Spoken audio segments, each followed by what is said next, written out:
अपनी जब क्लास करके आ रहा था, नेक्स्ट ईयर की बात है, तो वहाँ पे मुझे एक लड़का मिला जो मेरे को देख के बोलता है राधे राधे। ठीक है, तो वहाँ पे मतलब हमारे जो कुछ रशियंस उनको हमारे भगवान बहुत अच्छे लगते हैं उनको। वो पैसे सेव करने में इंटरेस्टेड नहीं होते, वो सारे हफ्ते कमाएंगे और फिर सैटरडे संडे वो उनका डे है। वो लोग घूमेंगे फिरेंगे, एंजॉय करेंगे अपनी लाइफ, कोई काम नहीं करते सैटरडे संडे को, एकदम मतलब उनका पूरा वीकेंड होता है। अब भाई रशिया गए हो सिर्फ पढ़ने में तो रहोगे नहीं। इंडियन मेडिकल ग्रेजुएट्स भी नहीं रहते मेरे हिसाब से, मेरे काफ़ी दोस्त हैं यहाँ पे भी, उनको भी इंजॉय करना होता है। दिमाग में FMG रखो कि भाई हमें FMG भी इंडिया आके क्लियर करना है। हेलो एंड वेलकम टू रूस एजुकेशन स्टूडियो। आज है हमारे साथ डॉक्टर प्रशांत और डॉक्टर हर्षित। ये दोनों 2018 में रशिया गए थे अपने डॉक्टर बनने का सपना पूरा करने, और आज 6 साल बाद हमारे बीच बैठे हैं और अपना एक्सपीरियंस शेयर करेंगे रशिया का, वहाँ के एकेडमिक्स का, वहाँ के इंडियन स्टूडेंट्स के लाइफ का और भी बहुत कुछ। तो आइए हम बात करते हैं डॉक्टर हर्षित और डॉक्टर प्रशांत से। Hello, welcome Prashant, welcome Harshit. Hello hello. Starting with Harshit, आप बताइए अपने बारे में, आप कहाँ के रहने वाले हैं, कैसा था आपका 6 साल का journey Russia? Hello, myself doctor Harshit Sharma. मैं राजस्थान का रहने वाला हूँ, झुंझुनू डिस्ट्रिक्ट में, वहाँ बिट्स पिलानिया वहाँ पर रहता हूँ। और मैंने पर्म स्टेट मेडिकल यूनिवर्सिटी से अपनी ग्रेजुएशन कंप्लीट करी है इस साल, और अब मैं FMG के लिए प्रिपरेशन कर रहा हूँ। वहाँ 6 साल बहुत ही ज़्यादा अच्छा रहा, लेकिन जाते टाइम जैसे कि शुरुआत में हम जब जाते हैं, जब थोड़ा डर बना रहता है, डर लगता है क्योंकि देश से पहली बार बाहर जा रहे हैं, घर वालों से दूर जा रहे हैं, तो थोड़ा डर सा बना रहता है। लेकिन जैसे हमारे वहाँ पे डॉक्टर विकास सक्सेना थे, तो वो भी राजस्थान के ही हैं, तो उनसे काफ़ी फेमिलियर हुए और उन्होंने वहाँ पे किसी चीज़ की कमी नहीं रहने दी हमको। तो घर जैसा ही एक माहौल था, हॉस्टल फैसिलिटी बहुत अच्छी थी, और वहाँ रहना, वहाँ घूमना फिरना, वहाँ के लैंग्वेज में उन्होंने हर चीज़ में हम लोगों की हेल्प करी थी। तो 6 साल की जो जर्नी थी, शुरुआत में थोड़ी दिक्कत हुई, लेकिन वापस आ रहे थे तब दिल नहीं कर रहा था छोड़ने का, इतना पसंद आ गया था रशिया। डॉक्टर प्रशांत, आप अपने बारे में बताइए। माय सेल्फ प्रशांत, डॉक्टर प्रशांत शेखर वर्मा। मैं जब यहाँ से फर्स्ट टाइम गया था। आप कहाँ के रहने वाले हैं? मैं लखनऊ का रहने वाला हूँ, और जब मैं यहाँ से फ़र्स्ट टाइम इंडिया से बाहर गया था तो मुझे भी थोड़ा डर लग रहा था, बट फिर उसके बाद जब हम वहाँ पहुँचे और विकास सर से हम मिले, तब हमें ऐसा लगा कि नहीं, हम मतलब अपने ही मतलब घर में आ चुके हैं। ठीक है, उन्होंने जो हमारी हेल्प की पूरे मतलब 6 साल, हमें मतलब कुछ भी ज़रूरत होती थी, कुछ भी किसी चीज़ की कमी होती थी, तो हम डायरेक्ट उन्हीं से कांटेक्ट करते थे।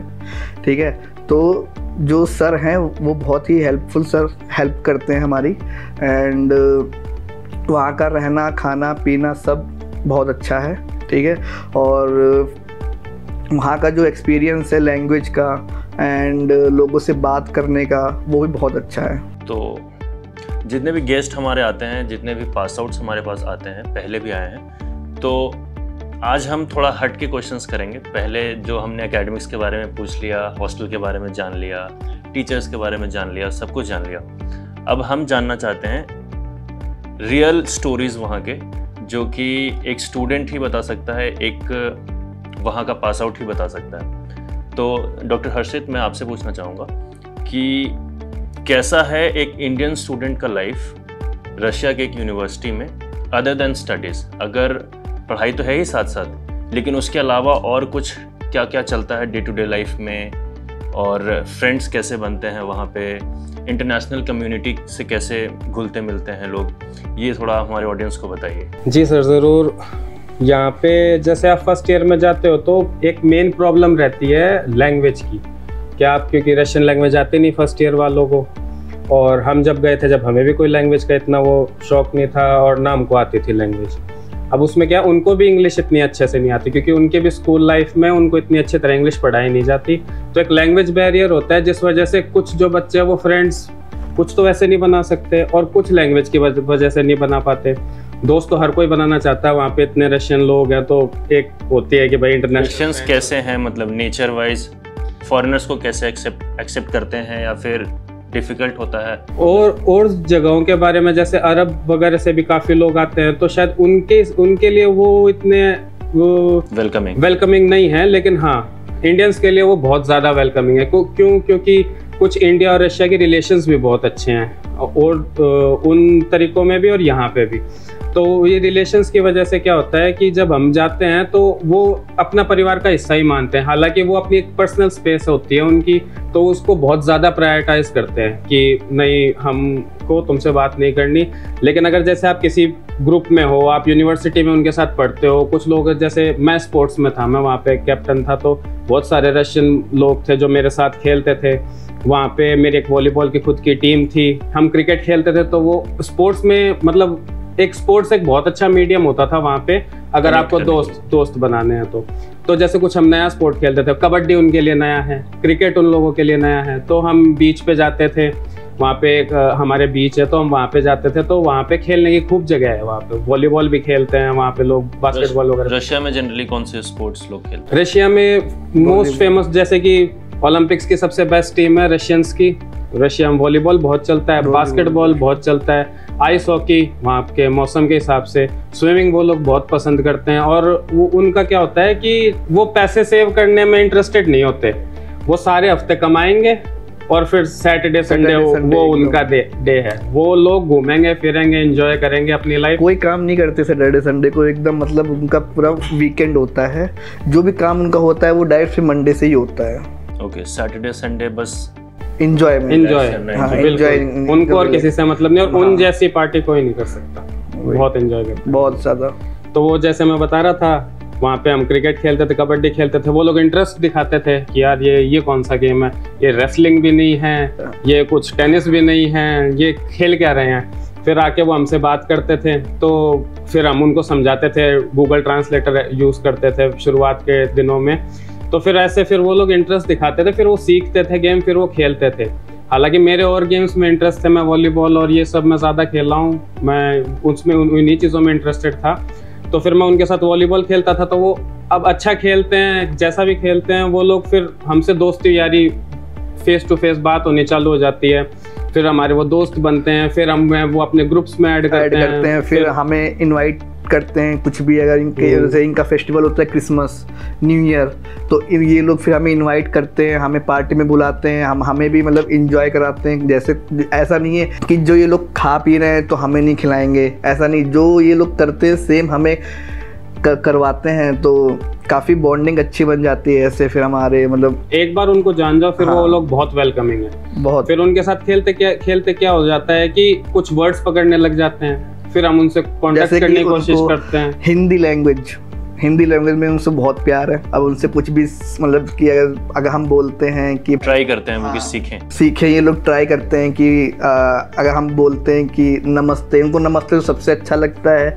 और जैसे जय श्री कृष्णा हो गया, राधे राधे हो गया। जैसे कि अभी मतलब मैं अभी जब क्लास करके आ रहा था, नेक्स्ट ईयर की बात है, तो वहाँ पे मुझे एक लड़का मिला जो मेरे को देख के बोलता है राधे राधे, ठीक है। तो वहाँ पे मतलब हमारे जो कुछ रशियंस उनको हमारे भगवान बहुत अच्छे लगते हैं उनको, ठीक है, और इसी से रिलेटेड मतलब सब होता है। फिर ऐसे बच्चों की लैंग्वेज हमारी डेवलप हुई है। तो मैं तो यही कहना चाहता हूँ, जो भी वहाँ जाता है कि दोस्त बनाओ, किसी भी एक्टिविटी के मीडियम से बनाओ, अपनी यूनिवर्सिटी लेवल पे बनाओ, तुम खेलते हो तो स्पोर्ट्स के मीडियम से बनाओ, पर दोस्त ज़रूर बनाओ।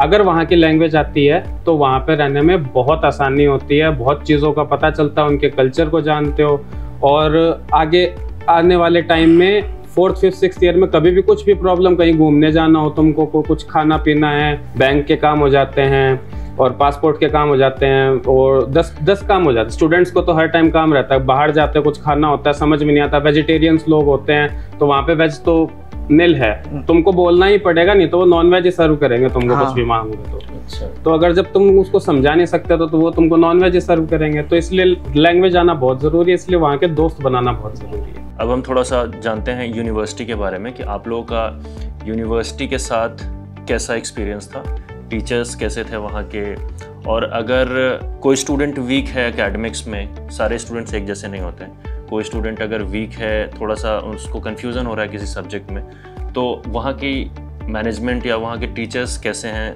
क्या वीक स्टूडेंट्स को भी वो साथ साथ कैरी करते हैं और स्टूडेंट्स के साथ जो पीछे रह जाते हैं थोड़ा एकेडमिक्स में, तो वहाँ का मतलब सपोर्ट सिस्टम कैसा है टीचर्स का, ये आप बताइए डॉक्टर। वहाँ के जो टीचर्स हैं, जो मेरे यूनिवर्सिटी के टीचर्स थे, वो सबसे अच्छे टीचर्स हैं, ठीक। और फिर उसके बाद जैसे कि यूलिया मैम हो गई सबसे अच्छी teacher, Sophia ma'am, Tatyana ma'am and एक विक्टोरिया मैम है, वो बहुत सपोर्टिव टीचर्स हैं। एंड रही बात वीक बच्चों की, तो अगर जो भी उनको प्रॉब्लम होती है तो वो कहते हैं कि मतलब ब्रेक में पूछो, तो हम लोग फिर क्वेश्चंस लेके जाते हैं कि मैम ये क्वेश्चन बता दो, मैम ये क्वेश्चन बता दो, तो मैम पूरा फुल सपोर्ट करती हैं कि ताकि हमें कोई भी डाउट रहे ना, जब भी हम एग्ज़ाम करें तो हमें फुल में फुल मार्क्स आने का वो होता है। तो वहाँ के जो टीचर्स हैं बहुत अच्छे टीचर्स हैं हमारी यूनिवर्सिटी के, और बहुत सपोर्टिव टीचर हैं हमारी यूनिवर्सिटी के। और सबसे अच्छी टीचर्स तो हमारी सोफिया हो गई ma'am and Yulia ma'am, Tatyana ma'am, ये तीनों टीचर बहुत सपोर्टिव हैं और सबसे अच्छी हैं हमारी यूनिवर्सिटी की। बिल्कुल, टीचर्स का बहुत मेजर रोल होता है किसी भी स्टूडेंट्स के लाइफ में, कि अगर वो कहीं भी पीछे रह जाते हैं एकेडमिक्स में तो टीचर्स ही हैं जो उनको अपलिफ्ट करते हैं और आगे बढ़ाते हैं। ठीक है, तो माय नेक्स्ट क्वेश्चन इज़ कि आप लोगों ने जब 2018 में रशिया चुना था तो उस टाइम पे मतलब कैसा था ये डिसीजन आप लोगों के लिए, और कैसा मतलब जो आप सोच के गए थे उस टाइम पे कि रशिया ऐसा होगा, रशिया वैसा होगा, ऐसा होगा पढ़ाई के मामले में, ऐसा होगा लैंग्वेज और ये सब के मामले में, मतलब जो भी आपका इमेजिनेशन था पहले रशिया को लेके, वो जब आप कंप्लीट करके आए हैं 6 साल के बाद, तो क्या कुछ मतलब उसमें डिफरेंट लगा, और क्या कुछ आप लोग जो सोच के गए थे वैसा ही था या अलग था कुछ? सर, जब हम फर्स्ट टाइम जा रहे थे तो जो रशिया सोच के पहली चीज़ दिमाग में आती है वो होती है ठंड वहाँ की, कि भाई बहुत ज़्यादा ठंड पड़ती है वहाँ, सर्वाइवल कैसा होता होगा वहाँ पे। तो लोग ड्रिंक करते होंगे कि भाई ड्रिंक नहीं करेंगे तो वहाँ की जो ठंड है उससे तुम कोप भी नहीं कर पाओगे। तो सर ये एक छोटी सी मिथ है, ठंड होती है, बहुत ठंड होती है, पर यूनिवर्सिटी के अंदर और हॉस्टल्स के अंदर वो हीटर्स अवेलेबल होते हैं। तो वो जो हीटर होते हैं वो रूम टेम्परेचर मेंटेन करके रखते हैं 24-25 डिग्री सेल्सियस। तो उसमें क्या है, आप नॉर्मल जैसे अभी हम अपन आराम से बैठे हैं वैसे तुम रहो, कोई दिक्कत नहीं है। पूरा जैसे हमारा सेंट्रल हॉस्टल है पूरा गर्म रहता है, जो हमारी यूनिवर्सिटी है पूरी की पूरी यूनिवर्सिटी वो उस टेम्परेचर पर रहती है, तो अंदर कोई प्रॉब्लम नहीं होती। लेकिन हाँ, बाहर ठंड रहती है बहुत ज़्यादा, तो उसके लिए वो लोग वहाँ पे एक वो जैकेट देते हैं जो वहीं मिल जाएगी, वहाँ पे जाके हम खरीदते हैं। तो वो -30 -40 तक वो जैकेट यूज़फुल होती है, उसमें ठंड नहीं लगती। और वहाँ के अलग से बूट्स आते हैं जो बर्फ़ के लिए होते हैं, तो उसमें पैर भी सेफ रहते हैं कि भाई कोई नेक्रोसिस नहीं हो जाए, गैंग्रीन नहीं हो जाए, वो ठंड की वजह से कुछ दिक्कत ना हो, बीमार ना पड़े। दूसरी थी कि भाई खाने का, कि भाई खाना मिलेगा कि नहीं, जो जी घर से दूर और खासकर इंडिया से दूर वो खाना आपको नहीं मिलता जैसा आप सोचते हो।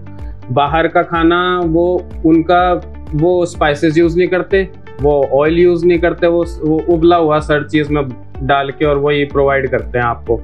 तो इसके लिए वो इस चीज़ में तो हेल्प ऐसे मिल जाती थी कि हमारी इंडियन मेस थी, तो लेकिन वो जब भी थी जब हम हॉस्टल रुकते थे तब वो ये चीज़ यूज़फुल थी। लेकिन जैसे को सोचते हैं कि भाई फ्लैट अगर हम फ्लैट चले गए तो हमें खुद ही बनाना पड़ता था, हमें खुद ही खाना पड़ता था। ये फ्लैट और हॉस्टल का क्या चक्कर है, मतलब ऑप्शनल होता है, फ्लैट में भी रह सकते हैं, हॉस्टल में भी रह सकते हैं स्टूडेंट्स के, मतलब डिपेंड करता है हम पे कि हमें कहाँ रहना है। फर्स्ट ईयर तक तो हमें हॉस्टल में ही रखते हैं, कंपलसरी है। हाँ कंपलसरी है, और सेकेंड ईयर से तुमको जहाँ रहना है ऑप्शनल हो जाता है फिर सेकेंड ईयर से। लेकिन उसमें ये फायदा है, इसका क्या रेशियो है, मतलब कितने लोग हॉस्टल ऑप्ट करते हैं, कितने लोग फ्लैट्स ऑप्ट करते हैं? हॉस्टल में क्या सीन होता है सर कि एक फिक्स टाइम होता है कि तुम 9 बजे से पहले आ जाओ, फिर गेट बंद हो जाता है ये।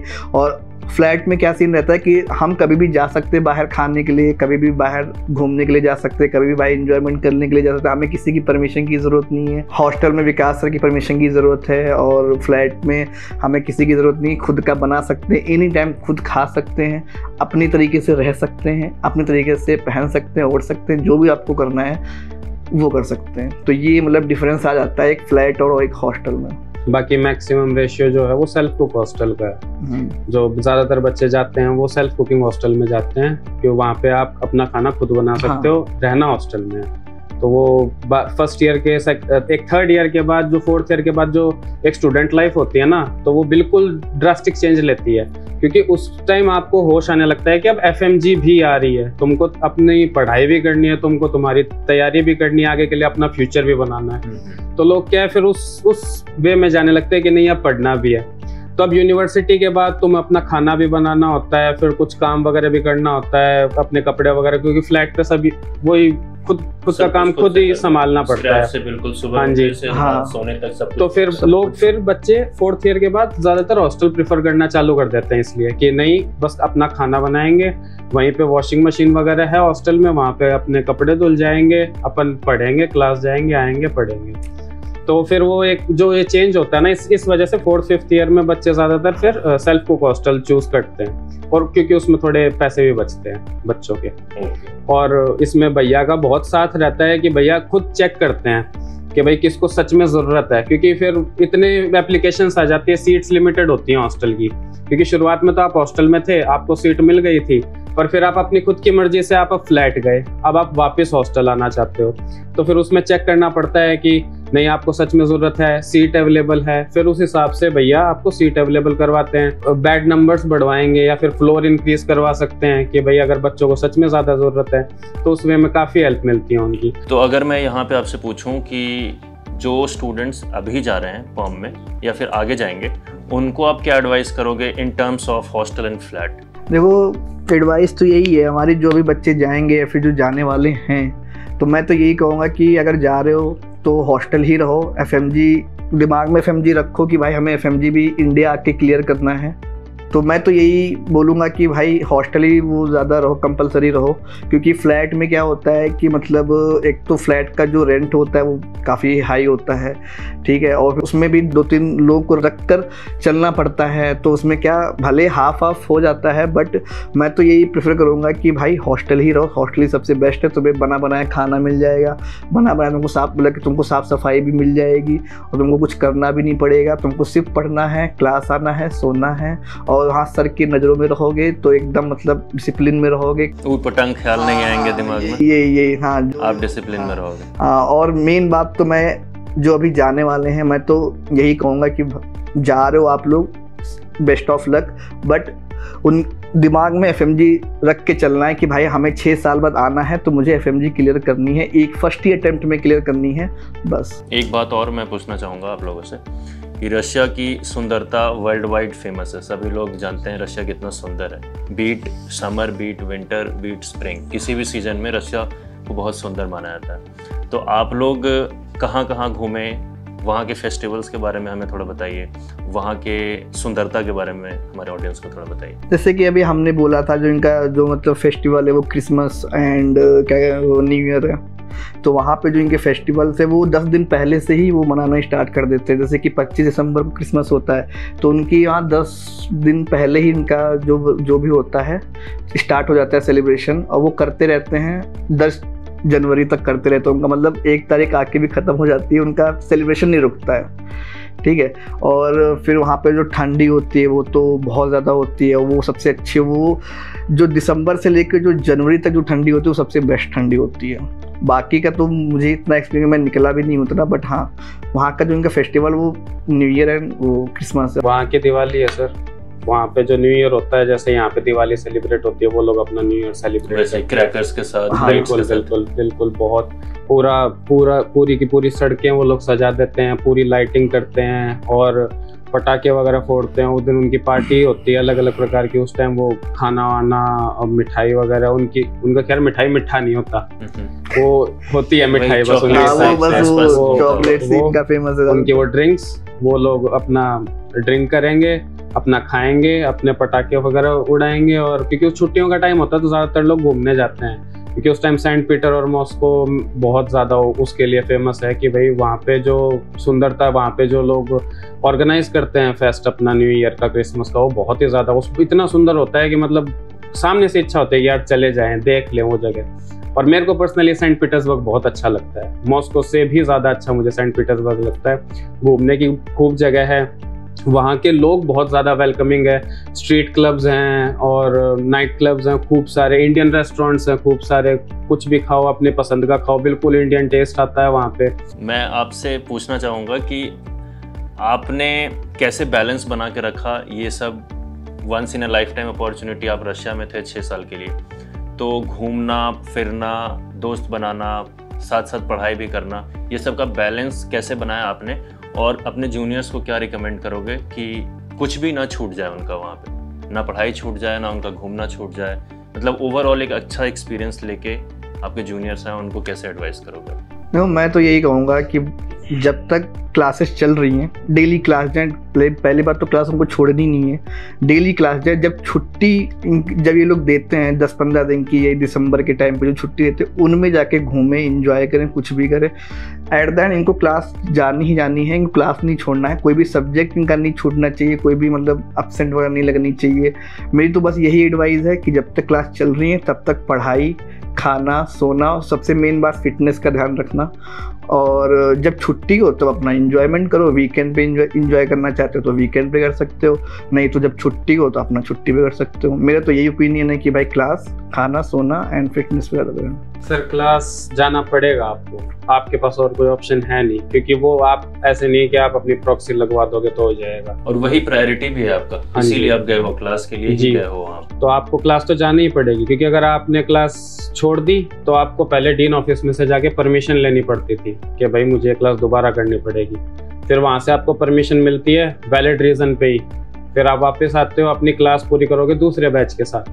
तो इससे बढ़िया आप सेम डे, अगर तबीयत खराब नहीं है और ऐसे ही नींद ज्यादा आ रही, कोई बहाना नहीं, हाँ, मतलब कुछ जेन्युइन रीजन तो क्लास मिस ना करें। बिल्कुल, क्लास जाइए, क्लास में बैठिए, पढ़िए। ज्यादा लंबी क्लासेस भी नहीं चलती, लास्ट तक आते आते शुरुआत के टाइम पे चलती हैं 6-7 घंटे की क्लासेस रहती हैं। पर फिर ऐसे जैसे जैसे ईयर बढ़ते जाते हैं तो क्लास की ड्यूरेशन छोटी होती जाती है। तो जैसे फाइनल ईयर में फिर हॉस्पिटल्स, और ये मेन सब्जेक्ट रहता है, हॉस्पिटल थेरेपी हो गया, पॉलीक्लिनिक थेरेपी हो गया, तो इसमें हॉस्पिटल जाना होता है। तो वहाँ पे 3 घंटे 4 घंटे मैक्स, इतना ही ज़्यादा रोकते, उससे ज़्यादा रोकते भी नहीं। तो उस टाइम पे ये भी हो जाता है कि आप अपनी खुद की तैयारी भी कर सकते हो। अब भाई रशिया गए हो, सिर्फ पढ़ने में तो रहोगे नहीं। इंडियन मेडिकल ग्रेजुएट्स भी नहीं रहते मेरे हिसाब से, मेरे काफ़ी दोस्त हैं यहाँ पे भी, उनको भी इंजॉय करना होता है। तो इतनी फैसिलिटीज है वहाँ पे, इंडिया से ज़्यादा बोलता हूँ मैं तो, इंडिया से भी ज़्यादा। अगर आपको लैंग्वेज आती है और आपके पास सही गाइडेंस है तो वहाँ पे इंडिया से ज़्यादा अच्छी फैसिलिटीज है स्पोर्ट्स के लिए, खासकर जो कि वॉलीबॉल, बास्केटबॉल ये सब खेलते हैं। ऐसी भी बात नहीं क्रिकेट वहाँ नहीं खेलते, होता नहीं। हर साल हमारी university, Perm state medical university organise करवाती है क्रिकेट टूर्नामेंट, पर्म में हर साल होता है। हर पूरे रशिया से ट्वेर स्टेट, ऑरेनबर्ग, मारी, जुआस, पिस्कोव, सब यूनिवर्सिटीज पर्म आती हैं। क्रिकेट का मैच होता है पूरा, बेशक वो 1 मंथ होता है, वो स्पोर्ट्स को डेडिकेट करते हैं। हमारे खुद के पर्म में परमेथॉन नाम से टूर्नामेंट होता है, तो उसमें कबड्डी, जो कि इंडियन स्पोर्ट्स हैं, कबड्डी हो गया, बैडमिंटन हो गया, टेबल टेनिस हो गया, क्विज भी, मतलब कि जो बच्चे पढ़ते हैं, चेस और वॉलीबॉल, बास्केटबॉल, हर चीज़ के टूर्नामेंट होते हैं यूनिवर्सिटी के अंदर ही। फिर क्रिकेट में जो हम अपने लेवल पे भी करते हैं, फिर बाहर से सब यूनिवर्सिटीज आते हैं तब वो बड़े लेवल पे भी करते हैं। वो यूट्यूब पे सब उनकी वीडियोस भी हैं, आप जो भी चाहो, जो भी देख रहा है बच्चा, जो चेक करना चाहता है, प्लीज गो एंड चेक। कितने अच्छे से होता है, कितना अच्छा बच्चे को डेवलपमेंट मिलता है, कितना अच्छा बच्चे को एक्सपोजर मिलता है। तो उसमें पढ़ाई भी होती है और स्पोर्ट्स भी होते हैं, ना कि आप कोई गलत जगह जाके ऐसे सोच रहे हो कि यार जाएंगे वहाँ बैठना ही है। ये सब अगर आप इंटरेस्टेड हो और आपके मन में है कि आपको कुछ करना है, तो आपको इनफ टाइम मिलेगा पढ़ाई के लिए भी, आपको इनफ टाइम मिलेगा खेलने के लिए भी, और एंजॉय करने के लिए भी, और घूमने के लिए भी। 2 से 3 महीने की छुट्टी आपको मिलती है समर की। वो समर वहाँ पे बहुत ही ज्यादा अच्छा है। हालांकि गर्मी थोड़ी ज्यादा लग सकती है कुछ जगहों पे, पर समर भी क्या ही गर्मी लगेगा, जो यहाँ का 50 डिग्री टेम्परेचर, वहाँ पे मैक्सिमम 30-35, ये वहाँ का मैक्स है। गर्मी है हाँ, लेकिन वो इतनी अच्छी होती है क्योंकि गर्मी में सब कुछ ऐसे होता है ना, खुल जाता है, आप रिस्ट्रिक्टेड नहीं रहते, लोग बढ़िया तरीके से घूमते हैं। आप वो वाला मेन टाइम है जब आप जाके कहीं घूम के आ सकते हो। एक्सट्रीम ठंड के बाद वो जो बहुत अच्छी लगती है, बहुत अच्छी लगती है। तब जाते लोग, बीचेस जाते हैं, हमारे साथ मेरे खुद के इतने दोस्त थे, हम सब घूमने जाते थे। कुछ कहना चाह रहा है? वहाँ का जो 25 टेम्परेचर है ना, मतलब यहाँ 50 वहाँ 25 सेम बराबर है। अगर 25 टेम्परेचर वहाँ का है तो तुम्हें लगेगा कि नहीं हम इंडिया में बैठे हुए हैं 50 डिग्री पे। इतनी मतलब धूप होती है, इतना समर बहुत अच्छा होता है वहाँ का समर, और एकदम सब खुल जाते हैं ना, मतलब बच्चे वहाँ पे मैंने देख रखे खेलते हैं, कहीं भी कूदते हैं। हाँ, जब विंटर्स में वो मैक्सिमम टाइम इंडोर्स रहते हैं, तो वही समर्स में वो जब सब कुछ खुलता है, ओपन होता है, टेम्परेचर सही होता है बाहर का, तो वो बाहर निकलना चाहते हैं, बाहर एक्टिविटीज़ करना चाहते हैं। बच्चे इनके हैं, बहुत एक्टिविटीज़ हैं उनकी, बहुत एक्टिव हैं। पहली बात तो एकदम ऐसा लगता ही नहीं कि मतलब कि वो मतलब छोटे हैं, ऐसा लगता है कि हमसे ज़्यादा एक्टिव है वो। हाँ, आप कुछ कह रहे थे डॉक्टर? हाँ जी, वो यूनिवर्सिटी की क्लासेस लगेंगी, क्लासेस से आने के बाद जो आपको मान लो कि वो टीचर बोलता है कि आपको ये कल करके आना और आपको ये आज के टाइम पे पढ़ना है, तो आप वो अपना करिए। अपना कोई भी सोर्स है आपके पास, प्रेप लेटर में अब तो बहुत सारे हैं, या फिर कोई आपका पर्सनल फेवरेट टीचर है, आप वो उसकी वीडियोस उठाइए। और जैसे बायोकेमिस्ट्री सब्जेक्ट चल रहा है, 5-7 दिन चलेगा, 8 दिन चलेगा, 10 दिन चलेगा, तो आप सोच लो कि भाई मुझे बायोकेमिस्ट्री यहाँ से भी पढ़ लूंगा और मैं मेरा सोर्स भी उठा लेता हूँ कि नहीं, मेरे को ये वाला टीचर पसंद है इंडिया का और इसका FMG का रिजल्ट ठीक रहता है, मैं ये कर लेता हूँ। कितना टाइम लगेगा? 2 घंटे की वीडियो रोज देखोगे तो कंप्लीट होएगा। कितना टाइम है? 6 साल का समय आप लोगों के पास, अगर आप आज भी चालू करोगे तो अपना वहाँ पे रह के पढ़िए, जो भी वहाँ से क्लास से आके आप अपना सोर्स निकालिए। उसके बाद वहाँ पे सारे जो गेम्स हैं, कोई आपको स्पोर्ट्स में इंटरेस्ट है, आपको पेंटिंग में इंटरेस्ट है, वो यूनिवर्सिटी आपको शाम के टाइम पे उनकी सारी एक्टिविटीज शाम के टाइम पे चलती हैं, रात के 10 बजे तक। गर्मियों में 12 बजे तक अंधेरा नहीं होता सर वहाँ पे, तो उनकी सारी एक्टिविटीज वाइट नाइट कहते हैं उससे। और सर्दियों में दिन नहीं दिखेगा आपको, लेकिन फिर भी उनकी नाइट लाइफ ज्यादा लंबी चलती है। तो फिर हमारे सारी स्पोर्ट्स एक्टिविटीज 6, 7, 8 बजे के बाद चलती थी, तो हम वहाँ पे जाते थे, यूनिवर्सिटी में जाते थे। वहाँ पे पूरा हर एक स्पोर्ट का अपना अपना दिन होता है। 3 दिन वॉलीबॉल होती थी, ऐसे 3 दिन टेबल टेनिस वो चलता था वहाँ पे टाइम टेबल के हिसाब से। हम वहाँ पे जाके खेलते भी थे। यूनिवर्सिटी हमको आगे दूसरी जगहों पे भी लेके जाती थी। ये यक्तनबर्ग हमारा एक टूर्नामेंट हुआ था, तो यूनिवर्सिटी हमको लेके गई थी कि भाई नहीं, आपकी टीम है, वहाँ पे मैच है। यूनिवर्सिटी की तरफ से हम लोग गए थे खेलने। घूमना भी हो जाता है, रशियन दोस्त भी बन जाते हैं, हम एक्सप्लोर भी कर लेते हैं, पढ़ भी लेते हैं, खेल भी लेते हैं, मज़ा आता है। एट द एंड हम दोनों यही कहना चाहेंगे, जो हमने गलती की वो आप लोग मत करना बस। तो ये थे हमारे बीच डॉक्टर हर्षित और डॉक्टर प्रशांत, जो कि बताया अपना एक्सपीरियंस 6 साल का रशिया और पाम स्टेट मेडिकल यूनिवर्सिटी का। तो हम आगे भी और पास आउट्स को बुलाएंगे डिफरेंट यूनिवर्सिटीज़ ऑफ रशिया से, और उनसे जानेंगे उनके यूनिवर्सिटी का रशिया का experience as a Indian student. तो अगर आप इस साल या आने वाले टाइम में रशिया से MBBS करना चाहते हैं तो आप हमारे चैनल पर बने रहिए, हम ऐसे ही और स्टोरीज आप तक लाते रहेंगे। धन्यवाद।